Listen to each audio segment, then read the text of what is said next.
host 5 people at your house with advance notice. But imagine our Lord asking these apostles to feed 5,000 and their families without any notice. And what do they have? They had 5 loaves and 2 fish. That's a dinner for 2. That wouldn't even feed one college graduate. Now, when we feel like it's too much, there are 2 responses that we can adopt. The response of Philip and the response of Andrew. Our Lord asked Philip, "Where are we going to buy bread for these people to eat?" And Philip is a pragmatic kind of guy. He quickly does the math, and he says 6 months' wages would not buy enough bread for each of them to get a living. But Jesus didn't ask him how much money. Jesus asked him where. Philip got the question wrong.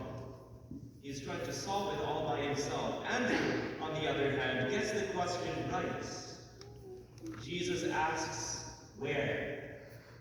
And Andrew answers, here. Here we have 5 barley loaves and 2 fish. And here we have Jesus. Here we have Jesus. And what's the difference between these 2 responses? Philip sees the impossible and focuses on what they don't have. Andrew also sees the impossible, but gives to the Lord what they do have.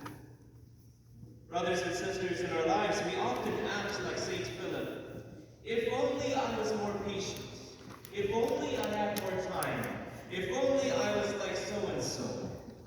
Then I can begin to live. Then I can begin to do good. Then I can begin to draw close to God and to be happy. But the gospel calls us to adopt the response of St. Andrew and to present to the Lord what we have rather than what we don't. The reality is, everything you do and everything you are is important in the eyes of God. Your work, your family life, your friendships, your daily interaction. These are the things with which saints are made. The temptations you battle, how you spend your money, how you serve the church, everything you do. Do not think that the Lord overlooks these things. They might seem small, but St. Therese once said, if we pick a pin off the ground for the love of God, that's enough to save souls from hell. Just a single pin, just a single act of love can save souls from hell. And what we do might seem small, but that's the 5 loaves and the 2 fish that we have to bring to the Lord. And our holiness God in doing this work.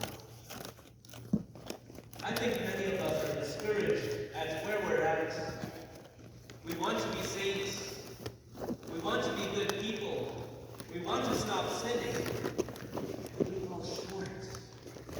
And sometimes we feel like giving up. My word to you is this. God can work with your 5 loaves and 2 fish. Or else, he's not God. Or else, he's not the Lord.